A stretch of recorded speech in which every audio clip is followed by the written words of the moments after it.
All right. It is indeed a very, very good morning to you. Thank you so much for joining us for this edition of The Tackle. It is the 16th of November, 2022. Tarehe 16 mwezi ni wa 11 mwaka 2022. I hope you're doing well. Umeamka vizuri and you're ready to tackle your day. It's a Wednesday, the 16th of November, 2022. This is The Tackle and it begins right now. Kama kaida unijuni, please like when you like. We get to know that you're watching us. And after like, please share. When you share, you give someone else an opportunity to watch the broadcast. When you join, please like.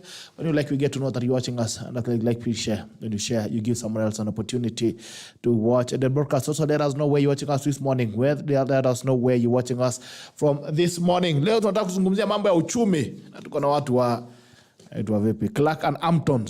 And we have Tony MWITI, who is an economist. He's going to take us through a different concept of the economy. And I didn't know that actually you can make your own money. Okay, not literally, but we'll get to that. Kama kawaida lazima tuende mbele za Mungu tuombe, halafu tukirudi na kuja kuona nani ameweza kuamka. Mighty Father, we come before you this morning. We worship you, glorify your name. Thank you for another opportunity to be alive. We thank you for this conversation, even as we have it, may it edify the fabric of this country. And whoever tackler is going to join us, may you meet them at their point of individual needs. For we pray, trusting and believing. Amen. Haya. Sijina na mamka mapema hii, naona Ken Kiprop anasema tuned in. Good morning to you. Catherine Wanjiru, keep up the good work. Thank you so much, Kate. Good to see you this morning. Asante sana. Jane Mumbi, good morning to you, Jane. JS Ole Koipa, keep up the good work. Good morning, live from Loita, Narok County. Asante. Koima Moses, good morning, GB, watching from the US. Koima, habari ya Marekani, bana. Hope you're doing well. So we're going to have a conversation today around, first of all, the economy. Yesterday, the President, William Ruto, has finally given life to the ASLA Fund. And while some of you have said that, yes, this is what we needed, some of you are saying, inakwaje, what can 50,000 do? So they've given a capping of minimum 500 shillings that you can borrow from the ASLA Fund and a maximum of 50,000 Kenyan shillings. The interest rate has been capped at 8%. So ukiomba shilingi 50,000, unaongeza 8% hapo kama faida. I'm just wondering, I want to ask every tackler agenda this morning, what can 50,000 do for you? If I give you 50,000 Kenya shillings today, what is it that you do? What business do you do? And what can 50,000 do for your business? Or what can 50,000 do for you? And also bring it into perspective on the national platform. What does it mean for the economy? If we release 50 billion Kenya shillings today, what does it first of all mean for the economy generally as a country, and what then does it mean for an investor or a business person who is going to put it into their business as a seed capital? Either you want to start a business or you're going to put it in as a stock investment. Good morning to you, MWITI. Good morning, Gerald. Good to see you. Mambo. Asante sana, thank you for having me here. Karibu sana.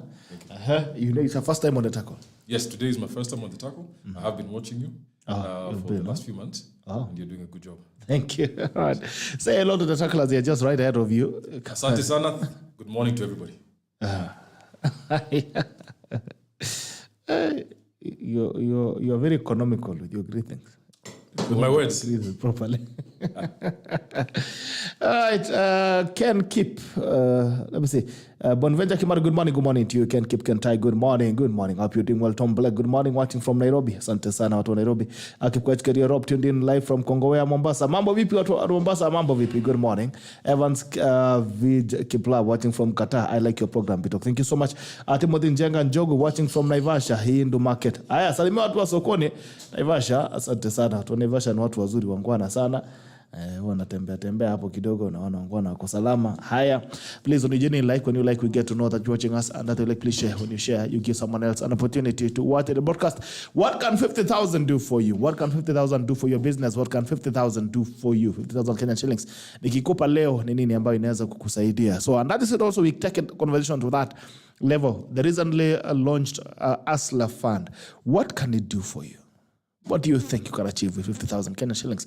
What can it do for your business? What can it do for you as a person? MWITI. Yes. First of all, what do you think about the general concept of the ASLA Fund? I think it's a fantastic idea. It does two things. From the government perspective, it puts liquidity into the nation, into the market. And that's what we need. We need money circulating. So 50 billion is a good start. And I must congratulate the government for that. On the second level, which is where I think a lot of Kenyans are talking about, is perhaps the limit per person is what they may be feeling is not sufficient. But I like looking at things from the government perspective. 50 billion will get things moving, especially fast-moving consumer goods. We're talking soap, we're talking soda, we're talking unga, things like that. We'll see a lot of that starting to pick up. So far, so good. Okay. What about the whole concept of the... I mean, do you think it was a viable idea? People are saying it's not going to work structurally, economically. I've seen Facebook economists arguing this morning, and they're saying that the basic structure of the Hustler Fund is predisposing it to not work. As an economist, the whole concept of the Hustler Fund, does it make sense to you? Well, the fact that government is putting money into the market, that by itself, there's no economist who will argue against that one. That's a plus. At a time like this, when the country is facing a recession, this kind of money, 50 billion shillings, will liquefy as such, will liquidate the economy. And what will happen is that we'll see the rise or the speed of consumption of goods pick up. So I'm for the government. I'm for this Hustler Fund. I'm for this new idea.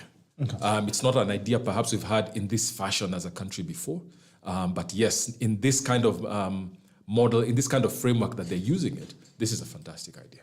So I'm for it. I'm not against it. I'm for it. There could be issues to do with interest. The complaint, if we were to be honest, is coming from Kenyans who they're struggling with life right now. When the country is at a recession, you're struggling even with your basic needs. Okay. So here comes government who is supposed to rescue you. Then they come first, there's a limitation of 50,000, which means you're not all going to get the 50,000.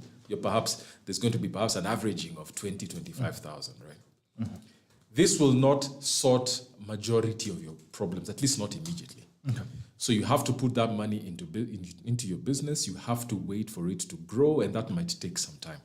Meanwhile, you're still faced with today's issues. So I think that's where people want a government to be Robin Hood, to come and save the day immediately. Is there a Robin Hood government? Is there a Robin Hood government? Has there ever been? As we continue talking, I'll tell you what the USA has done in the last 2 years. And we'll compare with what we are doing. And we'll see how else they could have tailored this kind of solution. Okay. Yes. All right. So what are the pros and the cons? Maybe you can take us, first of all, on the government side. What does it mean? On the national platform, as the government is passing money, what does it mean? Then we break it down now to the individuals. What does it mean on the pros and cons? We can start with the government. On the government side, I think looking at it from the view, from the eyes of the people, this is a plus for the government. We voted a new government in not too long ago, and here they are acting to come and save the day. As much as I don't think this money will save the day immediately, but here they're acting, they're taking action within, short of 70 days or so. The Hustler Fund is already operational, and these were key. And the Hustler Fund was a key commitment during the campaign. This was a key commitment. It was a key differentiator between the Kenya Kwanza team and the Azimio team. This was a key differentiator. So here they are within 70 days. It's already aligned. It's already coming into play. So I must say on the government side, from a PR perspective, from delivering to the people, this is a plus. It is a plus. You feel that they're caring. You feel that they're being honest. And from the, a lot of what we are reading, the president has had 200 plus meetings within 60 days. We can see that those meetings are bearing fruit. They're trying to put these kind of things together, the machinations behind the scenes. That's a plus of the government. Okay. All right. What about the person, either business, a group or an individual is doing business? What does it mean for them? Well, Gerald, I don't know. On the plus and the minuses. I don't know if you have I'm seeing someone here, Roy is saying it depends on when we give him. If we give him on Monday morning, he will circulate it to make profit. But if we give him on Friday, we know the results. So what does that mean for? But why would he say that? He's saying that because again, people want immediate solutions. That's why he's talking even about a Friday. He doesn't want to wait for the weekend for them again to start investing the money on Monday. He wants Monday, get the money by Friday. They want to see results, which will not happen at 50,000 shillings. But essentially, people want rescue today. People don't want rescue tomorrow. So from the public's view, this is now the downside. The monies are too little to cause immediate change. That's the downside. Right? But when we say little, I mean, little is very relative. 50,000 to you could be little. But 50,000 to someone else, to Mama Mboga or a guy who's selling smokies on the streets, it means a lot. It means a stock for a whole month or even 2 months. It means something big. Yes. For you, it could mean lunch. Yes. You know, it could mean lunch. It could mean a night out. It could mean a weekend night out. Yeah. I mean, it could mean something that you can. That's very passive for you. Yes. But for someone else, it could mean something very deep. And I think this is a target market. These are the people that we're looking at. You're not looking at the people who are running blue chip companies and saying you're going to give a 50,000 shillings loan. You're talking about people who really need at the bottom of the pyramid. That's what's called the Hustler Fund. So, at what point do you say little? What is little? I must say, thank you for the clarification. Yeah. When we look at the economy, we're looking at different targets. So if you're talking about the very bottom of the pyramid, and if you're targeting that particular group, then yes, this could be able to, the man who's pushing a handcart for business for his sausage and smokies, this will buy stock. Yeah. And this might maybe buy another new cart, another new wheelbarrow, so on and so forth. So yes, for the very bottom of the pyramid, this works very well. But this is the issue facing the country is that across the board, especially the middle class within the last 2 years, have really felt the effects of the recession. Okay. They're the ones we've seen a lot of job losses at the middle class. We've seen media companies retrenching. We've seen factories closing.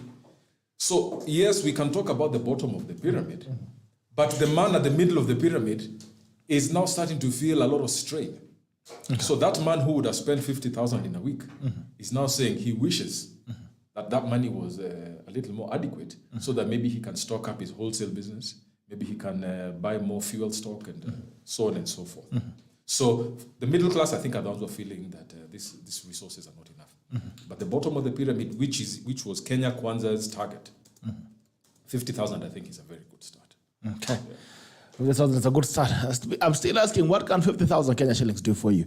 Now, saying Hilary Mochokoyo is saying, Gerald, even that Mama Mboga to get that 50K will be a problem. I don't know. Have you read, you're an economist, of course, you could be paying attention to such trends in the market.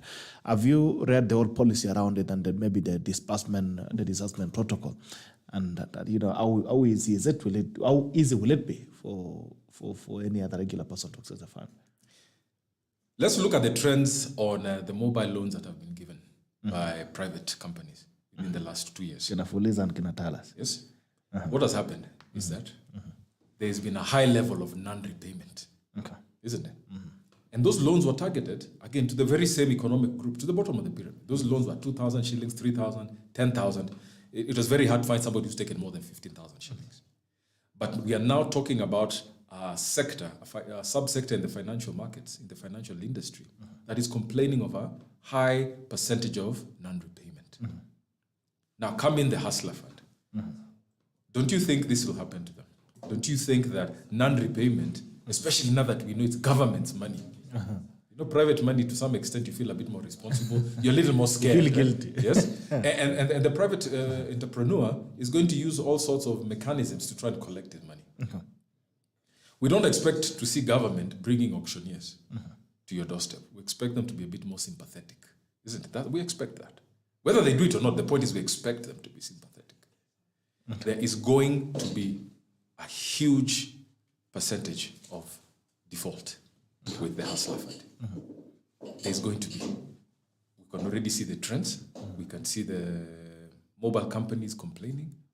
We've seen central bank statistics coming out. We know there'll be a high level of non-repayment. But remember what I said about the money coming into the market. The money will stimulate some amount of activity. Whether it's paid back or not. Whether it's paid back or not, the money is circulating. So if you sit from the government's perspective, there's a plus. Money is circulating. Whether it's being repaid or not, the money has not disappeared. The money is in the economy. The money is in the economy. And actually, government money should be in the economy. Government money should not be in government coffers. Government money should be in the economy. The government is the one institution that by the end of the financial year should be 100% broke. They should be at zero. Why? They spent all the money into the market. We should not be having money going back into the government. So whichever way it goes, it's a win-win. Whichever way it goes, for the nation, it's a win-win. Okay. Unless the government is not in business, well, the money will still find its way back into central bank. The money is inside. Where will the money be? For example, if you're given 50,000 to debit talk, right? You go. It's going to be in your mobile phone. It's going to be in your bank account, isn't it? Yes. So let's say it's in your bank account. Let's say it's in KCB, and let's say KCB has 20,000 people like Bitok, times 50,000. KCB will be very happy, isn't it? They'll be making money out of interest. They're making money out of overnight lending, so on and so forth. Okay, tomorrow you pay a supplier. You go and buy goods for your business. So that money has moved from one bank to another, to your supplier's equity account. So all the 50,000s that were at KCB, let's say tomorrow move to Equity Bank, and for a week there they are. So Equity Bank is happy. It's been loaned out. It's making money on overnight lending. It's making money on the interest rate. So the money is moving in one way or the other, as long as it's out of government's hands. And even when it's in government's hands, it's in a bank. But essentially, that time perhaps it's in central bank. But once it is out of the state's bank, it's moving within these other private banks or commercial banks owned by the government. Then the money is in the economy, the money is moving, and that is a win for the nation. Okay. All right, that's a win for the nation. Now, on other economic trends, of course, yesterday on Monday, CBK gave a notice to lenders, banks, and also mobile lenders that they should waiver their loans by 50%. The loans in default, they should waiver them by 50% and allow the borrowers to pay 50% only. What does that mean? They're trying to mitigate the crisis. They're looking at the level of default, and they're trying to mitigate. And they're trying to incentivize repayment. They're saying, we'll cut it by 50%. Can you now pay the other 50%? And actually, from what I read, if I'm not wrong, the first 50% has not been completely discounted. It has just been pushed into the future. Oh, where's in the die then next year? If I'm not wrong, that needs to be checked. But from what I read, it's as though we're cutting the 50%, pay the 50 now, but you can pay the other 50 later, right? They're trying to catalyze repayment. Okay. Right? So even if I'm wrong on that, the point is they're trying to catalyze repayment. Okay. Again, that's fantastic for government. The government is trying to find solutions. And we keep hitting government. And I have my issues with government in general, not necessarily Kenya Kwanza, just with government in general and how it's acting. But these are wins that we are seeing from all these 200 and something meetings we're hearing. Last year with the previous government, we actually felt as though the government is making money out of us through those mobile loans. And stories have come that perhaps certain individuals had a stake in some of these companies. So they are looking actually not for our best interests, but look at this new government, what it's doing. Okay. That kind of move of subsidizing or cutting or discounting mobile loans for the bottom of the pyramid by 50%. It's a fantastic move. Is it enough? I'm not sure. Okay. But by and large, within the first 70 days or so, within the 100 days, these are very positive signs of a caring government, of a government that is feeling, of a government that has the people in mind. All right. CHEPKORIR, 50,000 can help one who is already in business more than someone planning to start a business. The point of business picking up translated to the loan interest and terms of payment will be tough for a new business person. All right. LC Cherop, good morning, watching live from MWITI. Asante sana. LC pamoja, Asante. Nick Tarus, watching from Eldoret. Good morning, Hilary. I think I've read a comment from Hilary right there. What do you think is the state of the economy as it is now? The word recession, and I'm going to be very keen to say it. We are in a recession. Okay. What is a recession? Recession is when you're seeing significant losses in employment. A lot of companies starting to retrench. That's happened. Actually, that has been there for the last maybe even 5 years. But we're seeing more and more of that happening, isn't it? We're seeing within recessions, you will see inflation, the cost of living going up. That we are seeing the cost of living going up. Within the last 2 years, the price of energy, especially petroleum, has gone up 100%. We are almost at 200 shillings per liter. So with a recession, those are the key things you see. You see inflation, you see mass unemployment. That we are seeing today. What does that do? When you're not earning, when I'm not earning, when another 1 million people are not earning, there's not enough money moving in circulation, isn't it? When there's not enough money moving in circulation, again, a ripple effect starts happening. And it goes on, and it spreads through the economy, through the nation, to the extent where then you hear of a depression. A depression really is a severe recession. It's when industries are closing. It's when you're seeing mass job failures. We're seeing fantastic rates of inflation and loss of liquidity, mass loss of liquidity in the market. Okay. So we are not yet at a depression, but we're definitely in a recession. And not Kenya alone. We're seeing this all across Africa. We're seeing this all across Asia. Okay. Yes. All right. So we are speaking about a recession in the state of economy as an economy that is losing. There seems to be some holes, for lack of a better word. Instead of the Kenyan economy as it is now, in contrast to the global economy, where is the place for turnaround? At what point what do you think is going to turn it around to reverse all those other things that you're seeing happening? Okay. The way to turn it around, or one of the key things that is needed to turn it around, is going to be liquidity. Okay. You need money moving in the economy. However you get the money, you can get the money through employment, the government can increase its public expenditure, but you need money moving around in the economy. Okay. So hustler funds and things like that, that's great. That's a good start, but that's not sufficient. We're still very far from kind of seeing the levels of liquidity that we need to see. So yes, we need money circulating. But this is where there's a catch-22. The government is by and large broke. They're going from country to countries, they're going from meeting to meeting. That's why I think they have all these meetings. They're looking for the money. And the key word is here is looking. They're seeking, they're trying to find it. So kudos to them, but will they find it? Is there sufficient goodwill? Is there sufficient of a model in which we can say this government is going to find the money enough to inject sufficient capital and liquidity into the Kenyan market? With the current mechanism, with the current lens, now I'll really get to some of the things I was hoping for us to talk about. With the current lens, this government and many other governments across the world are wearing, we will not see the kind of recovery that they want us to see. I feel that they have the heart, but we will not see the kind of recovery we want to see, because currently they have a tax and borrowing lens. That's the only way for the government to get its revenue, is either by taxes or by borrowing. We've come from a scenario of heavy borrowing the last 10 years. It's one of the reasons Kenyans kicked out the previous government, that we are already at 60% of our GDP in light of repayment. We kicked out the other government. Come Kenya Kwanza government. And what are they toying with? Either taxes or borrowing, because it seems to be as if those are the only two solutions. Today, I saw the new Minister of Health talking about this, 100 dams that will be, I think, built in Kirinyaga or somewhere like that. And she said it's going to be done through PPP, public-private partnerships. But then she said, because it's going to be a PPP, guess what? The cost of water eventually to you is going to be higher, because the private companies in between have to make a shilling. We, modern monetary economists, are coming with a new solution, a new lens. And as we discuss about it, I'll be able to show you there is more than taxing.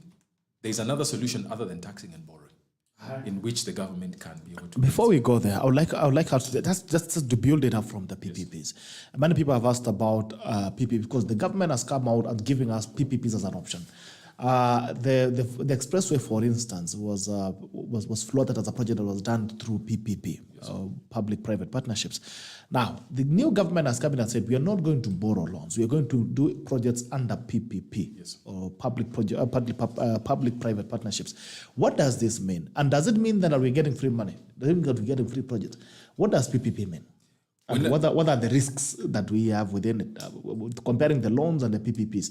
Where does the risk lie more? Once you have the word private in the PPPs, what does that tell you? It tells you private, yes, means a private company, but it also means profit. Okay, the P.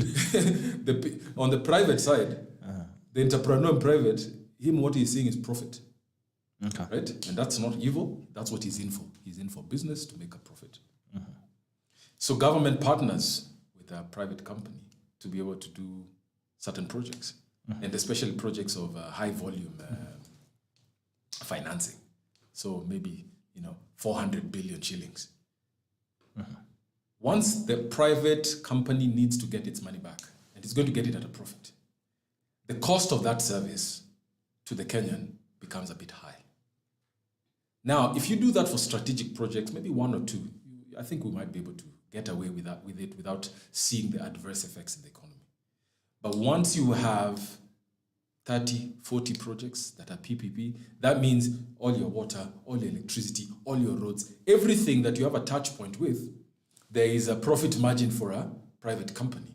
Then the cost of living gets exacerbated. It's already expensive right now. Electricity is already expensive.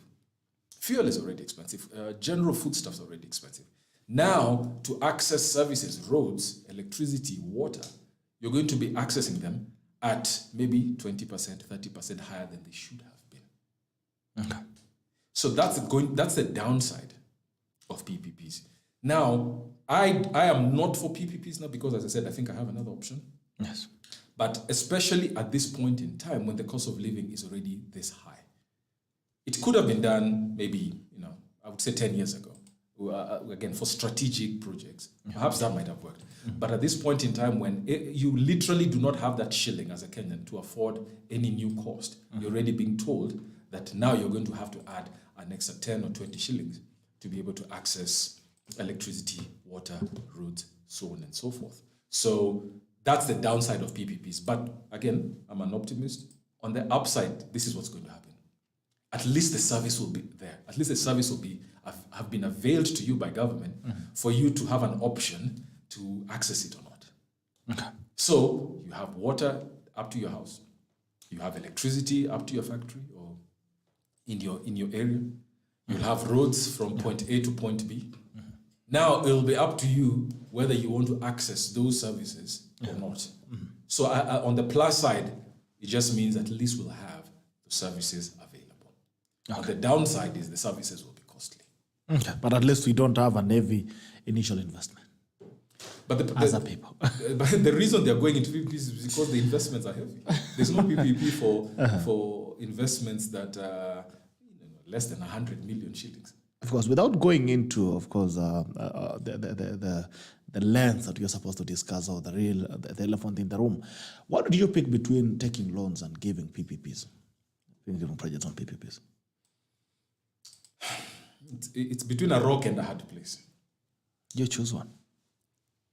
You would have it would be what your econometrics are telling you. Again, this is from government. Please get closer to your microphone. You're too far away. Okay. It would be what your analysis is telling you, especially in terms of what that cost would be to the citizen at the end of the day. If you're going to negotiate a bank loan and you're going to perhaps renegotiate the interest rate, and the interest rate is going to be lower than the profit margins or the interest for the PPP, then you take the PPP. So it's not really so much about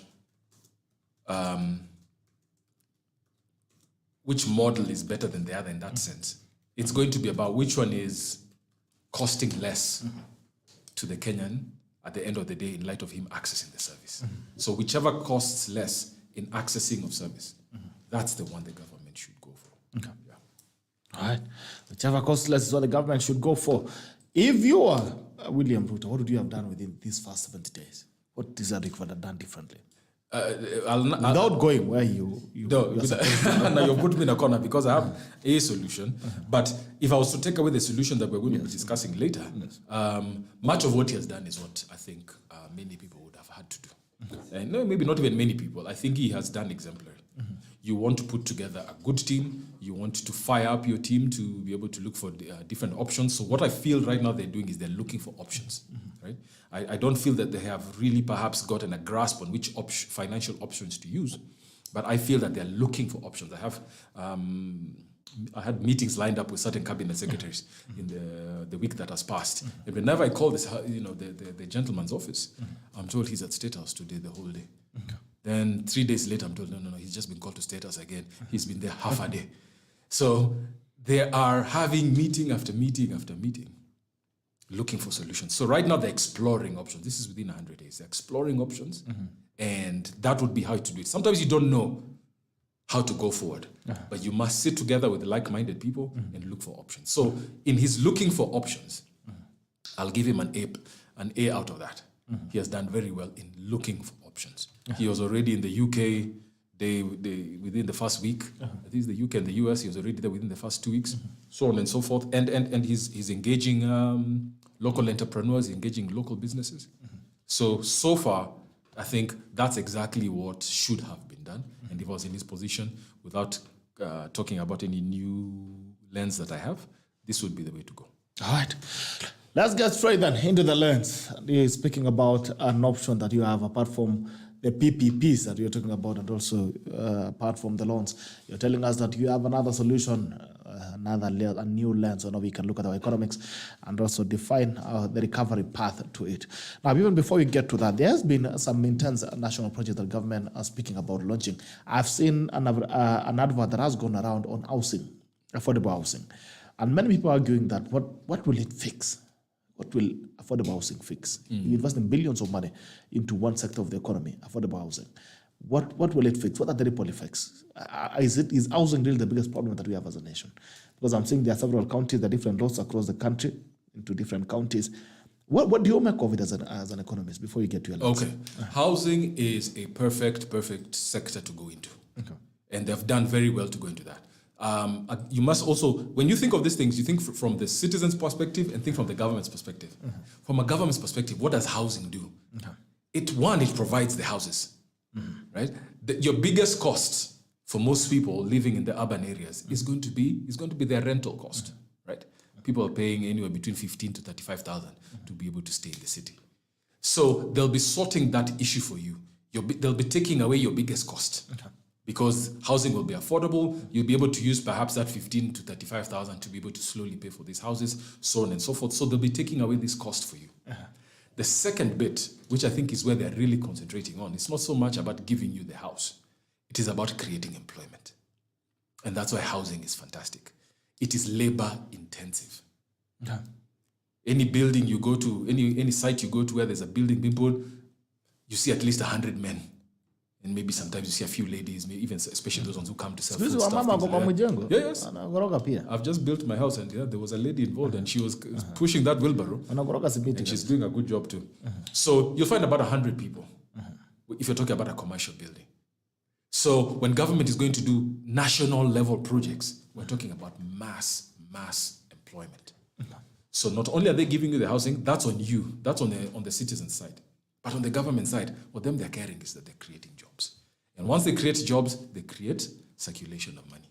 That's what government wants. So housing is perfect because it is labor intensive. And that's fantastic. So housing, and you've seen a lot of talk on agriculture, those are the two places you want to go. When you're looking at reducing cost of living, when you're looking at creating employment. So on that side, Dr. Ndi and his team, perfect. All right, let's go to the lens now. Telling us that before we came online, you were telling us that we can make our own money. Okay, we can create money. We can create our own money. We can wake up in the morning and say, oh guys, we're feeling broke this morning. Hola, where's the printer? Please make some 100,000 for me. I need to fix something urgently. I wish we had those printers in the house. Sometimes we receive these messages, please send me 5K urgently. Urgently. Just you can get in. You print some few chums and then you send it home. What is this? What is this concept? All right. Well, it is not down to that level of printing in your own house. Because if we all could print... I was saying we wish we could. If you all could print, Gerald, you'd not be here. You'd still be in your house printing. You'll never come to do a productive job if you could continue printing. You'll just stay there day and night, not sleeping, printing that money, right? And of course, that creates inflation. The money becomes valueless, and then we have no movement of goods and services, right? This new lens that I'm talking about, it's called modern monetary theory. It has been there. But also, sir, what is the problem with everyone having money? You all have money. It will be good. All money. If you have some money, that's good. But if we were a nation of 45 million billionaires, I think that our economy now, we are 45 million people, isn't it? Yes. 50 million. If all the 50 million Kenyans were all billionaires, it would be a very happy nation. And especially if that happened instantly, that would be a real crisis. Our money would be valueless. Nobody would go to work. Why go to work? Why go build a building? Why do I need to work? You need to work. We all need to work because we depend on each other for production of goods and services, production and movement of goods and services, right? So here I am in your studio, nice microphones, nice cameras. There had to be a technician to manufacture these. There had to be someone to put it together. There had to be someone to ship them from China to bring them here so that you and I can have this discussion. But if we all had money, you'd opt not to go to work. You'd think, I could just, I could live an easy life. I could be on holiday for the rest of my life, right? Then when you go to holiday, there are no waiters. There are no drivers. There are no swimming instructors are there at the beach, so on and so forth. So we all need to be productive. The level of productivity is dependent on every person's skill, desires, level of socio-economic levels. But we all need to work. We all need to work. So at least there needs to be people who don't have money somewhere. Which is not the truth about the situation. It's not about that we don't need to have money. It's that we all need to be productive. And the person to make us productive is government.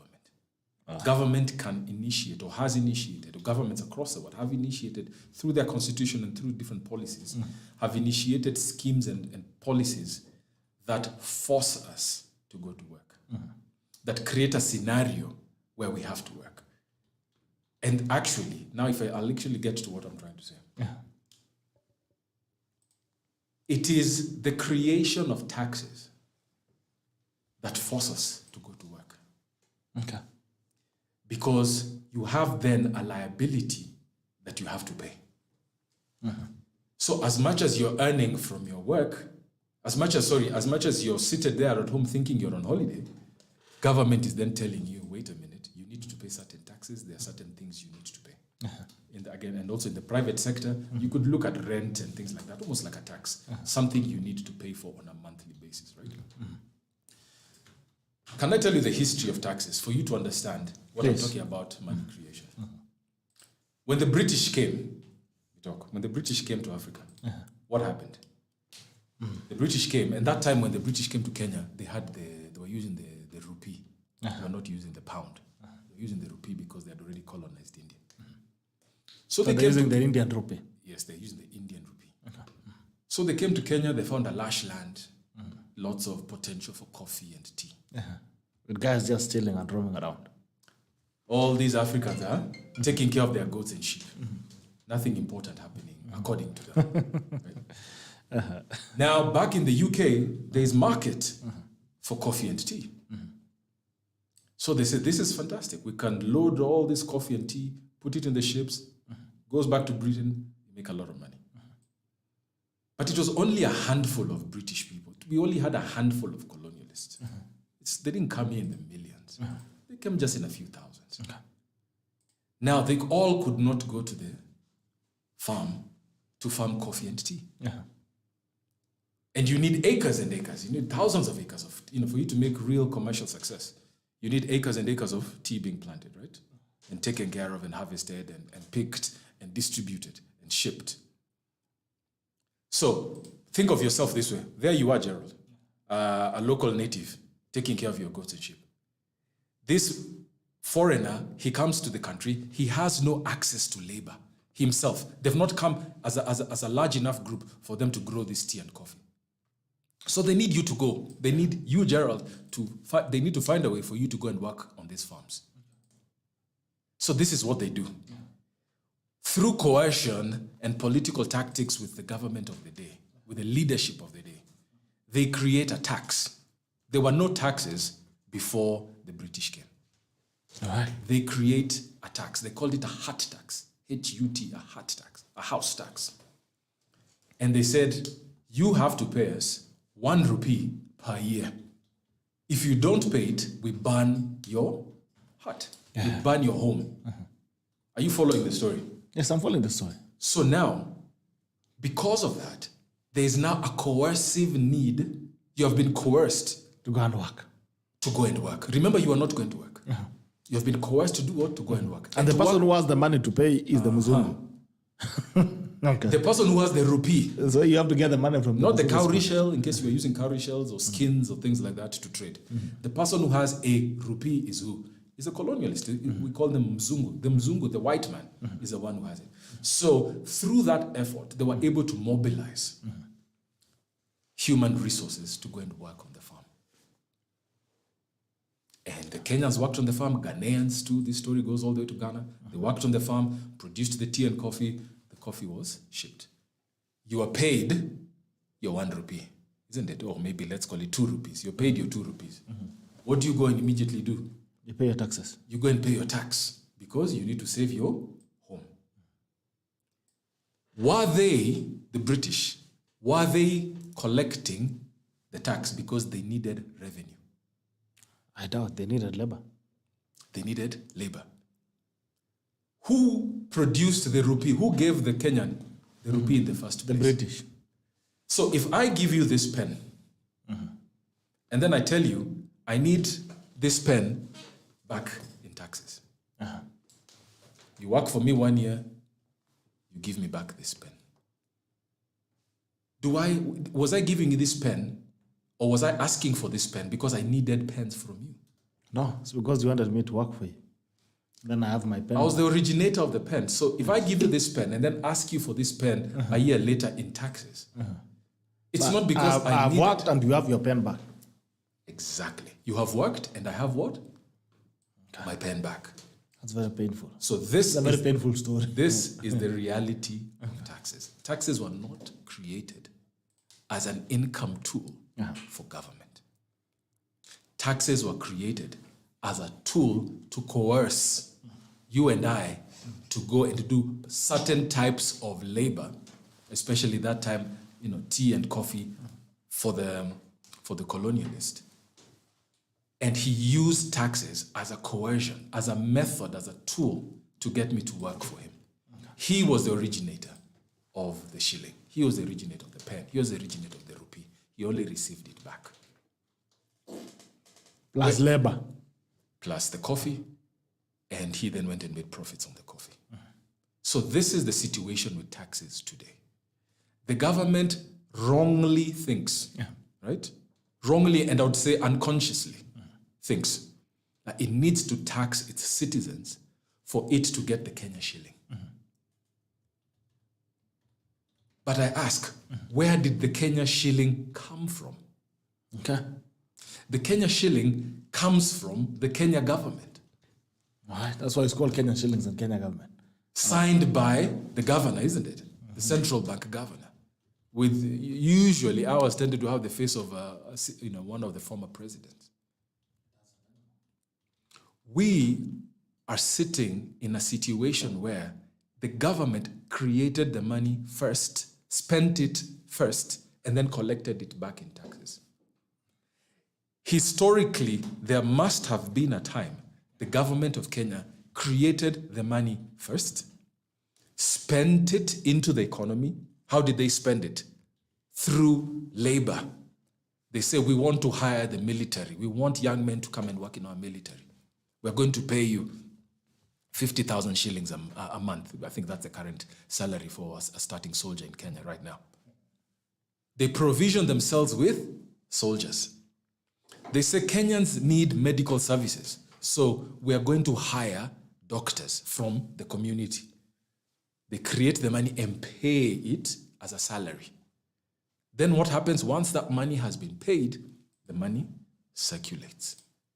You then go to the shop, you buy whatever you need to buy. You go to the fuel station, you buy what you need to buy.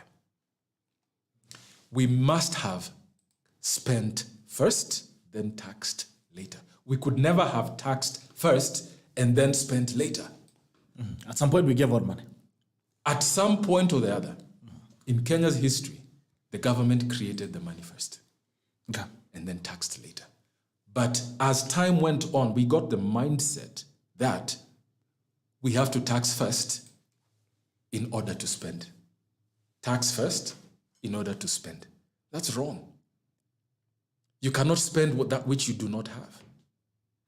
So with this new lens, with a modern monetary lens, you're able as a government to tell yourself, we have no financial shortage. No sovereign government has a financial shortage, as long as they wear the right lens. All financial shortages in any sovereign nation is false. It's because they do not understand the sequence of how money works and how money is provided into the economy. So they're not necessarily doing this consciously, at least most of them, I would imagine. Is they don't understand how it works. So when we have our president going for 280-something meetings or so, looking for the money, looking for the Kenya shilling, it's because, and I respect our president, it's because he's wearing the wrong lens. He thinks he needs to go to other people to get the Kenya shilling. He needs to go to the banks. He needs to go to the insurance companies. He needs to go to trust funds. He needs to go to pension funds so that they can invest somehow back into the country. He needs to sell assets. The last time he was at the Nairobi Stock Exchange, he talked about privatizing national assets, isn't it? National companies, in order to raise the Kenya shilling. He does not need to do that. Actually, funny enough, he, as the president, is the originator of the Kenya shilling. It is pen, upon signing certain documents, that can create new money and liquidity into the market. Now, whenever it comes to this topic, people always talk about inflation. And I must say, inflation is the relevant risk whenever you're looking at monies, an ending amount of monies within the government's capacity. Inflation is always the relevant risk.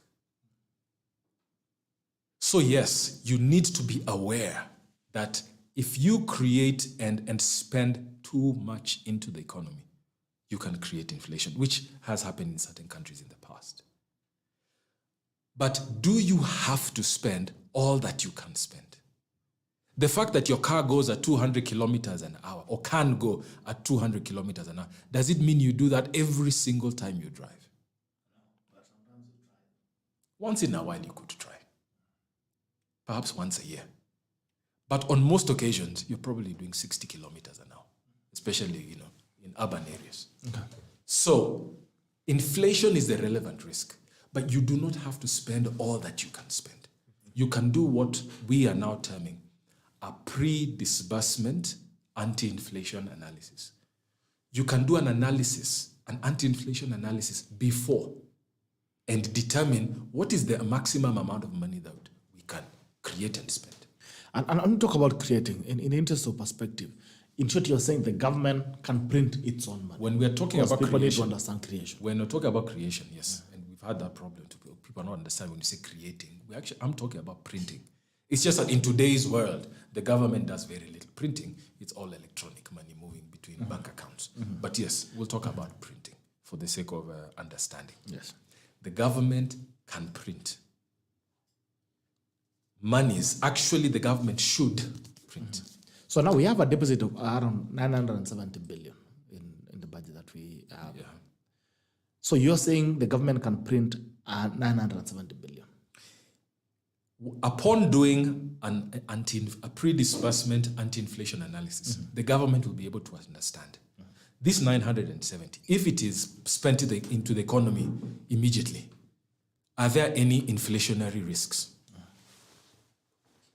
The government might come up with the analysis might show that, yes, perhaps the maximum we should be able to spend at any given time is perhaps half of that. So what do you do then with that half? You spend that half. So perhaps something like about 400 million. You'll be able to use that to plug the hole. And an analysis would probably show this. It will show that the money can be spent, or we can spend that 900, but over a period of time. It might say over a period of 6 months, for example. So that you then say, you divide that money equally into 6 months and you just create it. You just print it or create it electronically and use it. The government, the Kenya government, is the originator of the Kenya shilling. The only thing we have to worry about is inflation. And if you can do an anti-inflation analysis before you spend the money, then you're good to go. The Kenya government does not have to look for the Kenya shilling anywhere. The other area you have to think about is this, is now when we come to situations to do with foreign currency. You cannot print your way out of the foreign currency need. So my argument right now is not on foreign currency, or it's not for situations or needs that require foreign currency. Right? So we're not talking about import needs that the government will print and import all that it needs. No, we're talking about needs, services that are locally sourced and locally provided. So if you're talking about construction or the housing project the government is doing today, much of that is locally sourced. The cement is locally found, the sand is locally found, the water is locally found, the steel is locally found, the architecture is locally found. You may have to then utilize dollars to be able to ship in the steel and all the steel rods. But maybe 80-70% of the project is locally sourced and locally provided. As long as they do an anti-inflation analysis, pre-disbursement anti-inflation analysis, we can plug whatever hole the analysis tells us we can plug. And right now, because the economy is so low, you will find that the figure will be very high. And we will be able to rescue much of the situations we're facing today. So instead of borrowing money to build homes, we just go to the and print money. We say, how much do we need to build affordable housing? We print it, then we build. The money circulates locally. Has this thing been done anywhere else? It sounds very outrageous. It sounds very outrageous. I must actually, when I first encountered it, I also wondered a few years ago, several years ago. I wondered about it. And that's why I went and did some more studies on this. I've been studying this and more or less an analyst in this particular line of economics. So I'm not an expert on all the lines of economics, but I'm an expert on this particular line, modern monetary theory. Why theory? Well, the originators of it called it theory at that time because they were analyzing it. Then it picked up a lot, and so it's just stuck as theory. It should be called system, really. It should be called modern monetary system, but they call it modern monetary. MMT is the short. If you go to economic circles, it's all called MMT. Do you know from 1939, every year since 1939, the US government has funded a portion of its annual budget through this system. Every year since 1939, a portion, I'm talking about 5-10%, that's where it averages at. In the early years, it was averaging about 5-10%. It's now perhaps hovering somewhere around 15%. Yet we go to borrow money from the US, but the US plugs its holes through this system. The operational name for this is deficit funding. If you go to central bank, it's not called modern monetary theory. That's the name of the model in itself. But the operational name is called deficit funding. The US has deficit funded every year since 1939 to date. In 2021, they funded close to 50% of their government public budget through this mechanism. Why 2021? That was their corona war chest. You had lots of people getting sick. They needed to buy all those special kits. What did America do? The economy was shutting down. They funded the economy through deficit funding for almost 50% of their annual budget. If you have friends in America, they tell you the government was sending them about $1,400. I don't know if you've had friends. During COVID. During the COVID period. Yes. Per month, they were being sent about $1,400. That was not money from taxes. That was not money from any reserve. That was purely deficit funding in action. They rescued their economy through this. The US right now is facing no recession, while the rest of the world is facing a recession because they utilized their sovereign right to create print money. To print money within inflationary boundaries. Yes. So it has happened elsewhere. All right. I don't know what you guys think. Now, our good friend MWITI is telling us that we can print our way out of poverty. We can print our money. Since the economy is not doing well, we can get something within within inflationary boundaries. Inflationary boundaries that we can print our money and get to solve the issues that we have. When you analyze the Kenyan economy, how much can it accommodate in printed money? The way to analyze the situation of printing money is not to look at one figure. It's not to look at the economy as a whole. Because inflation is affected through subsectors in the economy. So you could have cost of living going up in the area of food, but in the area of clothes and clothing apparel, cost of living is down. Or rather, cost of those clothes is down. So how you do it is you look at it sectorally. You determine Kenya wants to build roads. Kenya wants to undergo universal healthcare. Kenya wants to employ perhaps 1 million youth, so on and so forth. That's how you look at it. You look at the housing project that's coming up. You look at the mega agricultural projects the government wants to do. Then you analyze those projects within their sector. So if it is in the area of agriculture, will there be rise in cost of fertilizer if the government goes in and does this kind of, utilizes this kind of model? If we go to the area of roads, and let's say the government is using cement and bitumen, the same thing.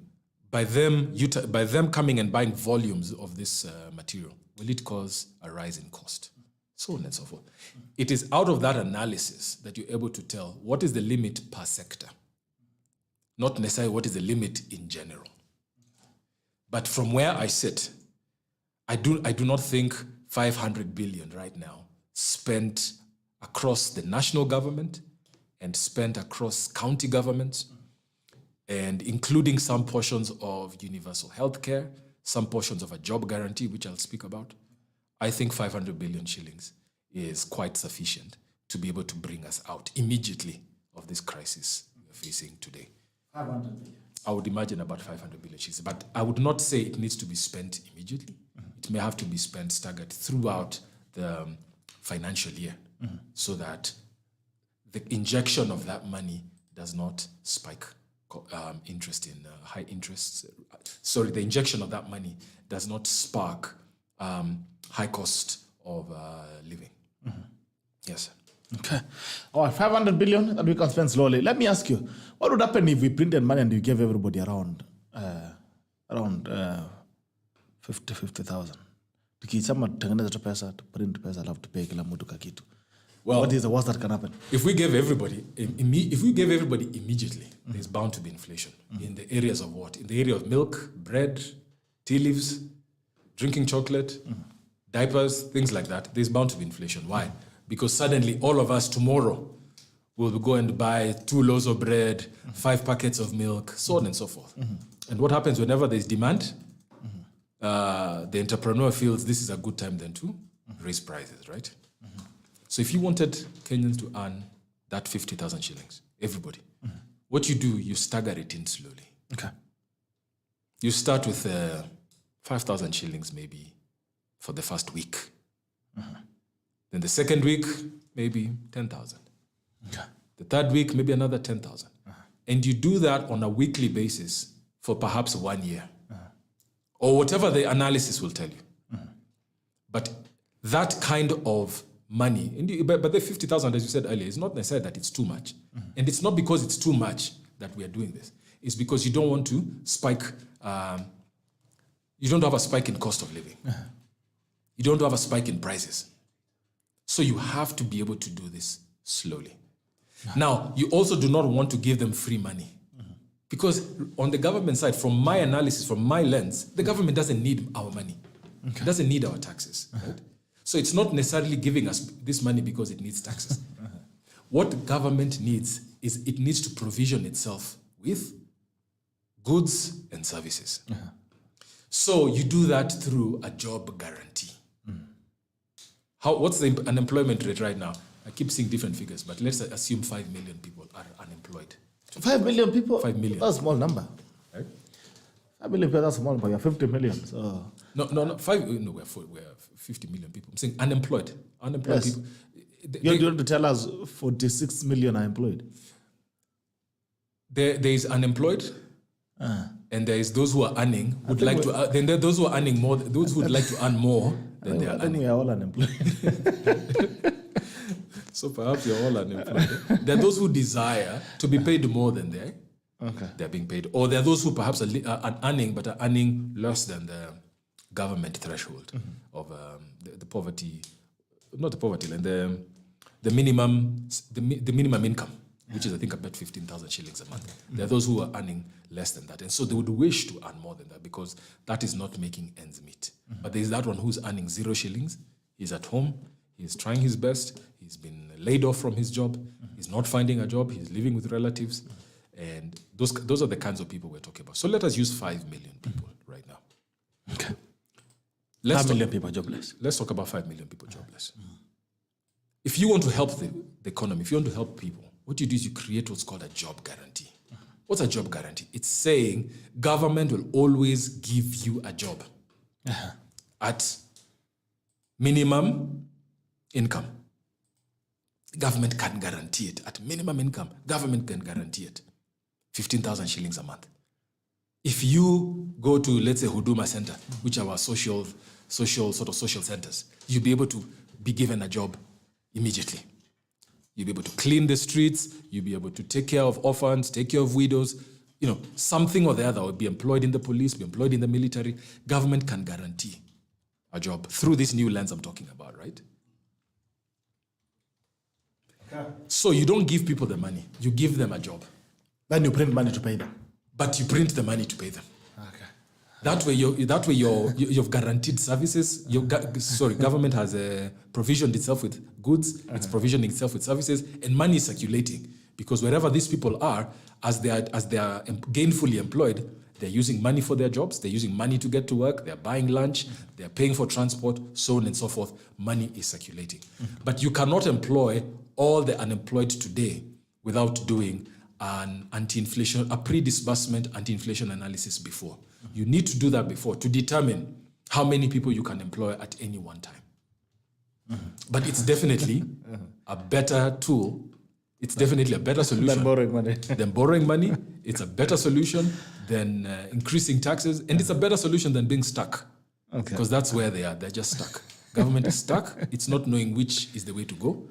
In light of creating creating meaningful change. They might create some change, but meaningful change to Wanjiko, who wants it today. She doesn't want it next year. I saw the Prime Minister, Mr. Musalia Mudavadi, saying, the change is coming slowly. I saw the Deputy President saying the same thing. We're working on it. Give us a bit more time.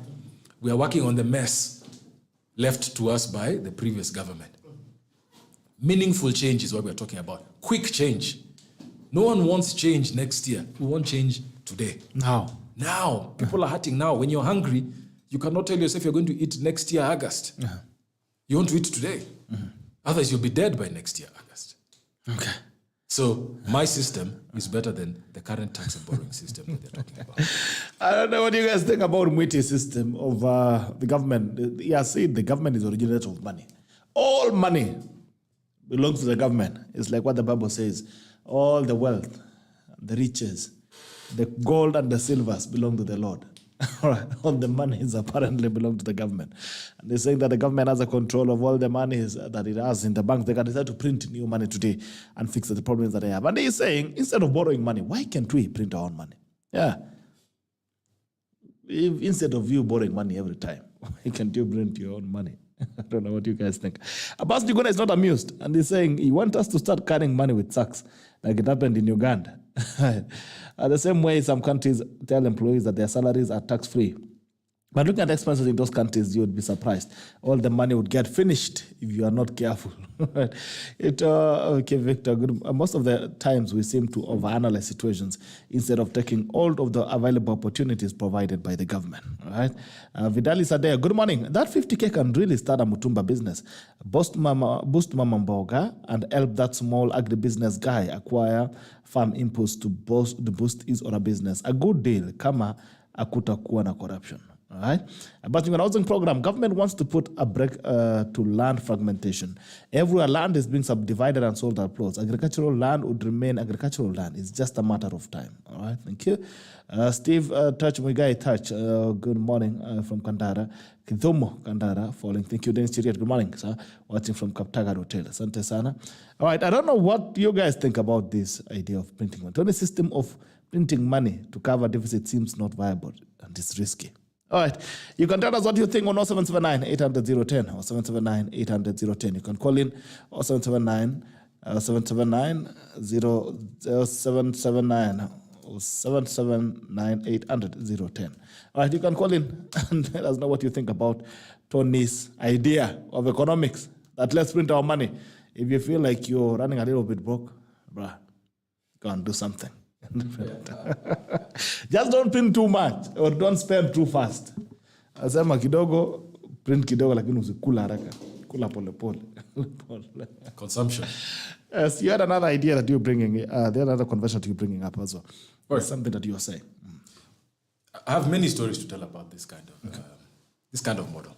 But I'll tell you one or two others. But first, I'll give you the American scenario. Okay. In 1939, America was facing the Great Depression. Keep hearing of it. You see it in films, the Great Depression, black and white films. Jobless. Joblessness has hit the market.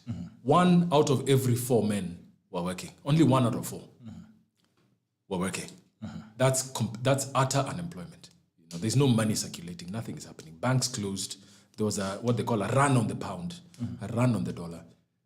There was absolutely no movement of money in America. Okay. So they kicked out the president and they voted in a new president. His name was Roosevelt, President Roosevelt. Yeah. Roosevelt had an economist called John Keynes. And this is what Keynes did. This was more or less the first, in modern history, this is the first time this came into place. And so this theory, they call it Keynesianism because of John Keynes is the person who created it. So this is how it went. He said, we're going to do what's called rescue, the 3 R's, rescue, recovery, and then reform the economy. They're going to rescue it, they're going to recover it, and then they're going to reform it. Okay. The first R was rescue. Rescue is the immediate, what I'm talking about. Wanjiko needs change today. So President Roosevelt, with his economist Keynes, this is what they did. They came up with mega projects across the country. We're talking about construction of hospitals, schools, bridges, airports. We're talking about arts and culture. They commissioned bands and music groups. They commissioned art across the country. They hired doctors, nurses, researchers. They hired bankers and lawyers under different types of programs, but the idea was to stimulate the economy. Now, America had no money at that point in time. The government was broke. Only 1 out of 4 Americans were working. Banks had closed. This is what they did. It was akin to our big 4 projects. It was similar to that. But the only differentiator between Kenya's big 4 projects and the 3 R's at that time for President Roosevelt is they printed the money to stimulate the economy. So they did not give people free money. They created mega projects and employed as many people as they can, and they paid them a salary. Down to a musician in a school, a teacher teaching music in a school class. She's paid as a music teacher to teach in a certain public school or to teach on the weekends, so on and so forth. We're talking about art that was commissioned. If you go to many libraries and prisons in America, those art projects are still adorning the walls. Huge, huge pieces that were painted between 1939 and 1945. The government did not get the money, the revenue to do that from taxes. They had no revenue. The country had collapsed. The economy had collapsed. Right. They printed money and paid people, men and women across the country, paid them a salary to commission actual works. Then what happens after that? Because now there was momentum, you've created schools, guess what? Students can now fill the schools, isn't it? If you create hospitals, guess what? Now doctors, nurses, patients can start utilizing the hospitals. They created army barracks, they created airports. Then what happens? Now international flights and local flights can start coming in and departing and arriving at the airport. Okay. 1939 to 1945, America was rescued. The Great Depression. Just think about it. When people call it great, how much suffering were people suffering? Right here, it was also great. The Great Depression suffering. was not rescued through taxes and borrowing. Okay. We are in a recession which is not even as tough as a depression. Neither is it great. Maybe we can call it the Great Recession. The way out of this, history is showing us. As long as the government sees itself as a currency issuer, not a currency user, the government is the currency issuer, is the money creator, not just the money user. If it puts on those new lenses, that new spectacle, and sees more clearly the same way President Roosevelt saw in 1939 and rescued America to where America today is still, from about 1945, has been more or less the most prosperous, economic prosperous nation in the world. They did not do it from taxes and borrowing. They did it by operating with a new lens and discovering the government is the issuer. You and I are not issuers. If we try to create money, it's called what? It's called forgery, isn't it? And you're arrested. It is forgery. Okay. And you're arrested for that. The government cannot forge its own money. It is its own money. It can create it. It has printers. It has the artwork. It can use that tool within inflationary boundaries to prosper the nation. Okay. Moving even a bit forward, 1945, America joined the Second World War. So imagine coming from the backs of a Great Depression, America joins a war. Let me tell you, war is expensive. People think we just send soldiers. Those soldiers have to eat. Those soldiers need guns, new ammunition, clothes. They need all manner of surveillance equipment. They need trucks. They need tanks. They need fuel. They need explosives. And they need to be paid a salary and perhaps some gratuities on top of that for their families. War is expensive. America joined the World War in 1945, while 6 years before that, they were one of the poorest nations at that point in time, one of the poorest Western nations. How did they do it? Do you know what they did? They turned their economy into a war economy. Right. Which means what? If now we're opening up aeroplane, jet fighter manufacturing plant, maybe 5 or 10 of them across the country, hiring people to come and work there. We're hiring people's farms. We're telling farmers, all the food products and the agricultural products that you're farming, we are buying. Why? We need to send it to our boys overseas. So they became the sole largest buyer of agricultural products. They became the biggest employer out of a war economy. People manufacturing guns, people mining the steel that is needed for the guns, so on and so forth. How did they pay for it? They deficit funded. They printed the money. Okay. They did not give it out for free. They paid for goods and services to fund the war economy. Suddenly, American airplanes and jet fighters were flying across the sky, all over Europe, bombing Germany left, right, and center. How did they do it coming from a recession 6 years before that? It's because the government understood. And from 1939 to today, they're using this method. They understood. And they still understand. Maybe not fully anymore, but they still utilize it partially.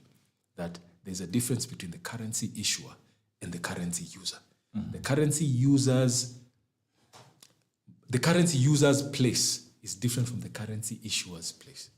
The needs of the currency issuer are different from the needs of the currency user. The uses of a currency issuer are different from the usage and the uses of a currency issuer. Okay. All right. Kipkembaito, ask him to tell us what the effects to countries' monetary policy if such decisions are taken.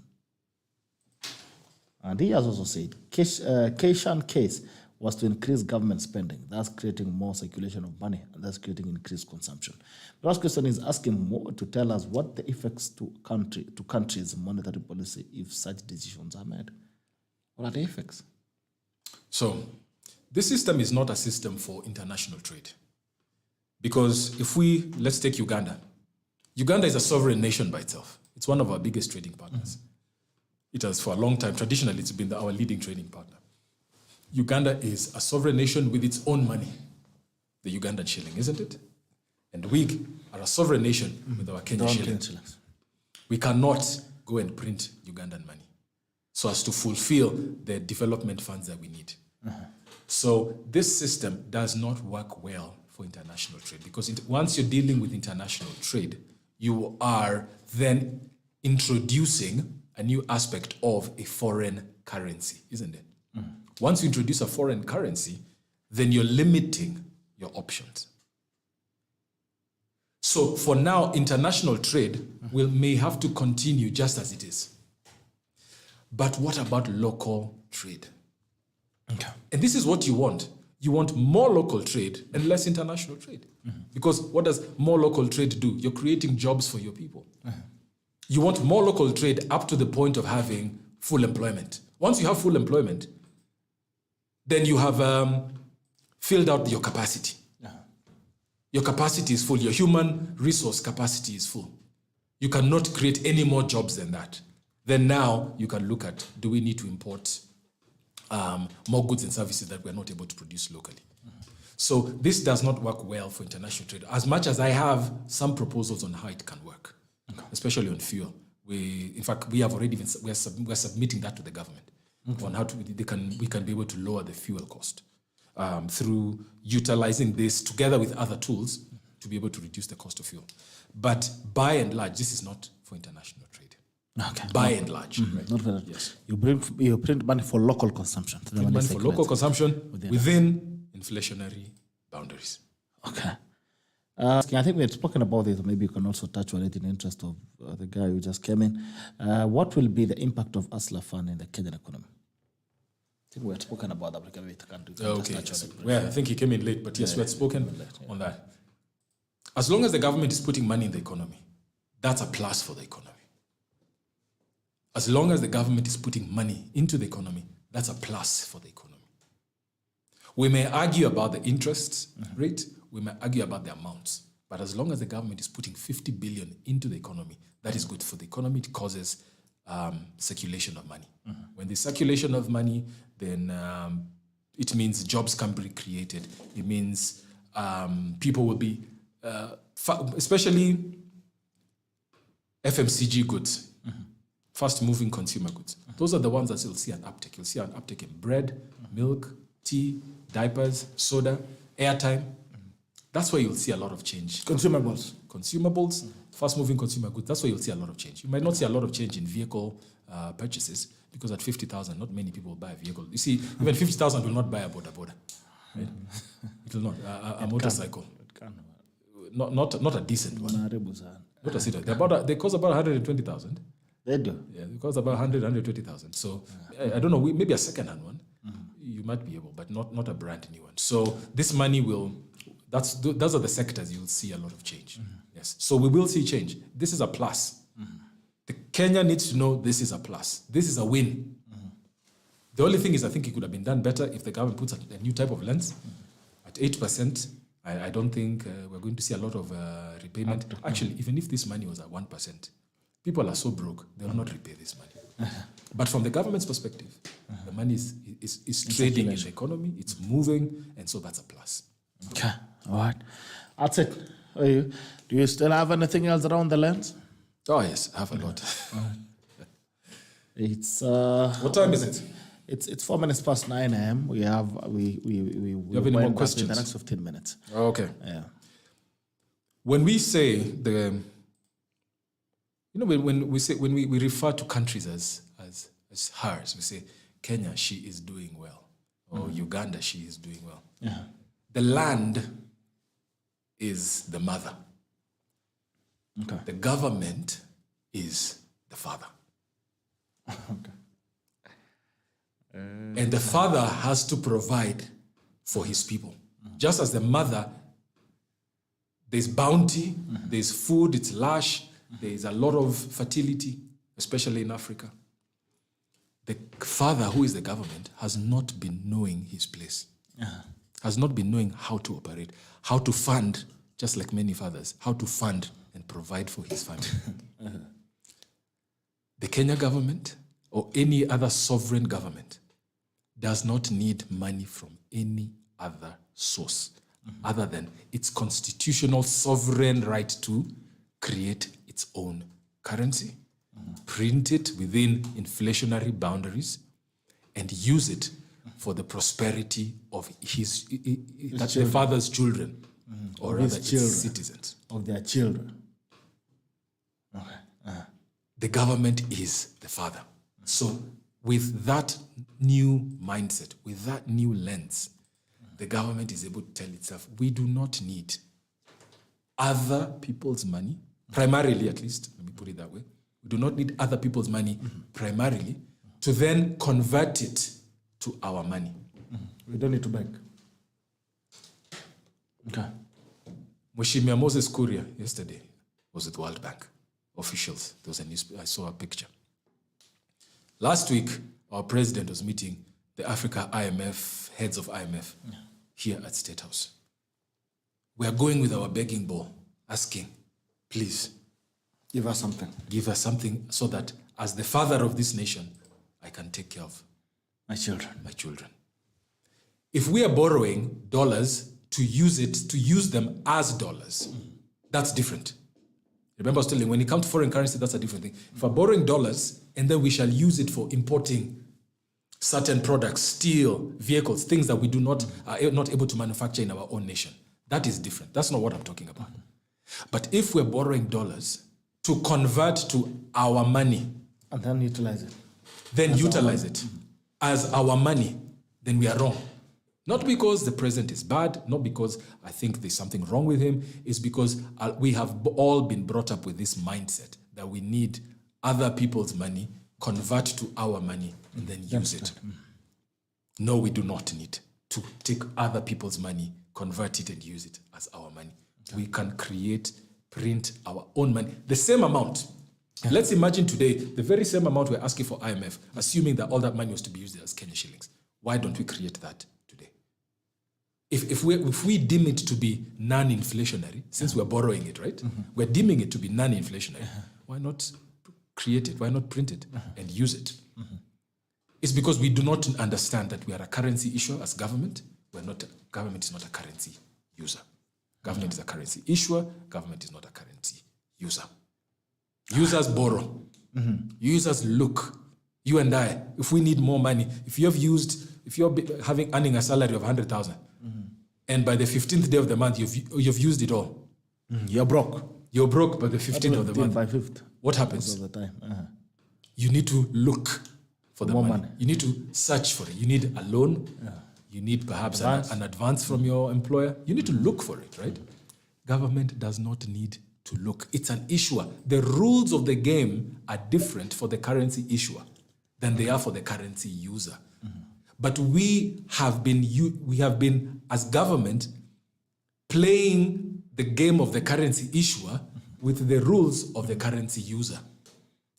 We are looking. We are broke. We are looking for the money. Where does money come from?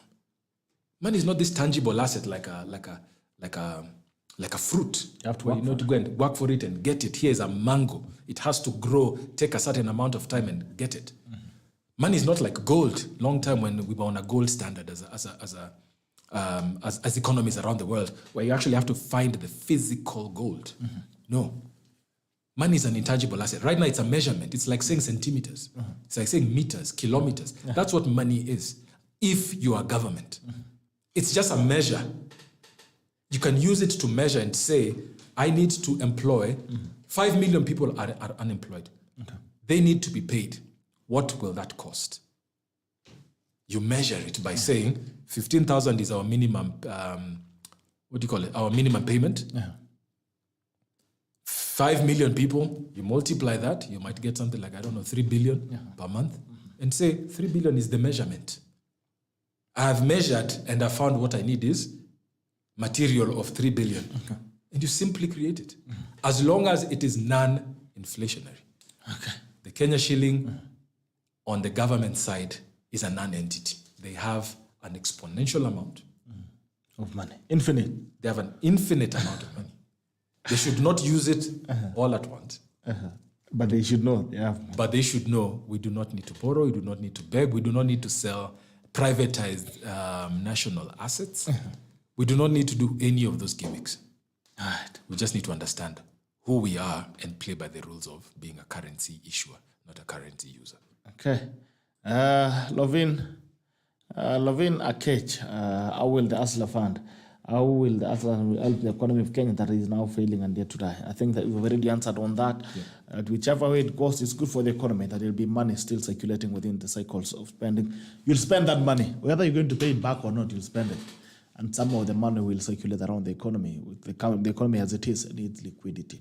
So it's been a very interesting conversation. I don't know what you tacklers think about the adoption of this system of the government printing its own money to fix the problems that we have. I don't know what you guys think, but it will be an interesting conversation to even continue having around the government as we talk about having the issues with the cost of credit. Maybe it's time that we considered another way of fixing our debts. And MWITI have taken us through the process of it. But I said within the inflationary limit, all right? And also don't print money in foreign currency. You're printing money, print money that you want to eat here. Unakula hapa. Kama unaprint, unaenda sherehe inaisha. Usiende nje, usiende Uganda, ama usiende Tanzania. You fix your money here, don't go and change the money also. Don't print the Kenyan money, then you go and change it into dollars. Then it will not work. So I don't know what you guys think about that perspective of things. Then we could also print tomorrow our deficit budget, which is at 170 billion. Yes, we can now print 500 billion. Sounds very good. Not a very bad idea. We could print 500 billion, we remove 50 billion, we take it to ASLA fund, we remove 450. Panguza jasho na kidogo kwa serikali kidogo as we to see how things happen. I don't know what you guys think about that. It would be interesting if the government can take it up. I'll look for Moses Kuria to come on board and also tell us if this thing can work. Come here as a kana. You get someone from Treasury, maybe Chris Kipto, the policy maker, to help us understand how Treasury operates and how budgets operates. Thank you so much, Mr. MWITI, for coming in and give you an opportunity to give you a tackle of the day. The tackle of the day is your punch of the day. Asante sana. The tackle of the day is your punch of the day. My punch of the day is your take home for us. Any financial limitations that the government of Kenya is facing today are self-caused, they're self-perpetuated, and they're false. Okay. The government is not necessarily doing this consciously, but the government needs to put a new lens, which is the modern monetary lens, which is the deficit funding lens, and see itself as the currency issuer and not the currency user, and use that tool, use that positioning to print money to fund development issues within inflationary boundaries. Okay. That's my tackle for the day. All right. Thank you. It's been a pleasure. Looking forward to having this conversation with you again. And have you talked to anyone in Indian government on printing this money? We are talking. I don't want to give names, but we are maybe not yet having very high-level talks, but I'm meeting high-level officials. And some of them I'm booked actively to see any moment now. Okay. And hopefully within a matter of a few weeks, perhaps we shall have some positive responses. We'll have some money. Well, we have to convince them. So if they can give me an hour or two of their time, I don't know. But yes, I'm going ahead and we're talking to people. I've tried to send word to State House. I've tried to send word to the Senator. I've tried to send word to Mr. Moses Wetangula. I've tried to send word to Moses Kuria and so on and so forth. I've been sending letters. And so there are a few people we're talking to, maybe not very consciously, but some have slotted to give me some time very soon. But of course, with your help also, I know you are the center of it all. No. You'll give me some referrals and book some meetings. Some senior tacklers. In the class, la tu apata mimi nangoja 50,000. Ongeza microphone. Right. Thank you so much. If you tackle us, join us on YouTube and on Facebook. It's always a pleasure to have you. Doro, all the way from the United States of America. Good morning, Doro. Good evening. Davis Kelman, when the world was on gold standard, printing money was backed up by how much gold you got. Now that we are on dollar standard, you need your printing to be backed up by dollar. What is to back up the printing? Good question. Do you want me to answer it? Eh? Should I answer that? Yes, please. Well, the question you answer before we leave. The printing does not have to be backed by dollars. Okay. Nothing has to back up anything. That's what the gold standard was. That's what happened when we came out of a gold standard. When the gold standard was backing up the printing. So if you had gold worth $5 million, you could only go and create $5 million. The money was for ease of trade, so that you don't need a chunk of gold, right? It was just for ease of trade. So in essence, you were saying it's the gold moving around in form of paper money, right? Now you do not need what we came off. President Nixon, when I say we, the world, President Nixon removed it from the US. He came off the gold standard. America came off the gold standard. The rest of the world followed shortly. If you create print money today, what you need to do is have an anti-inflation analysis before printing it. Because you do not want to go into inflation. But nothing has to back. So actually the backing now is just the intelligentsia.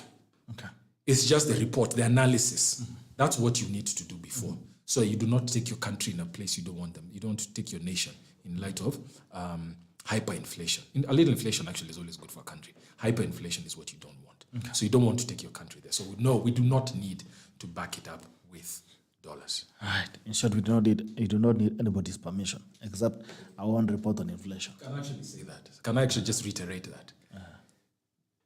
Every country that is a sovereign nation does not need anyone's permission to utilize its money. To print money. The permission it needs is its citizens through its constitution or through any new framework that you come up with, any new laws. But it's a people's economy. This is a people's economy. It's our money as a people. Right? The Ugandan shilling is theirs as a people. The American dollar is theirs as a people, created by their constitution and recognized by other nations. So I really agree with you that we do not need anyone's permission to create our money. We just need proper analysis on how to use it so that it doesn't create inflation. All right. I think that has come out very clearly. All right. That has come out. You don't need anybody's permission. You only do a report on your inflation analysis, and then it tells you whether you can print money or not. All right. So we'll be waiting for your feedback, even as we try to engage the government on this. We'll also try to ask as many questions as we can around this. Government operatives and policy makers. I'll also try to reach out to David and see what he has to say about this, or what he thinks. The other groups of economists, like Kwame, who is also a regular at the TACON. Let's get exploring this option and see what other options are available apart from, of course, borrowing money. We already have a lot of debts on our backs. All right, it's been a pleasure. This has been a Wednesday edition of the Tackle of the 16th November 2022. And tomorrow is the Diaspora edition as usual, led by Chairman Joel Arama. The Diasporans, if you're in Diaspora, please make sure that you can join the conversation tomorrow morning, led by Joel Arama and the team from Australia and the USA and Canada and across the world, as they have a conversation around the issues that affect Kenyans in diaspora, and those that affect Kenyans in Kenya through the eyes of diasporans. Until then, take care. This is the Tackle, and it ends now. Bye-bye.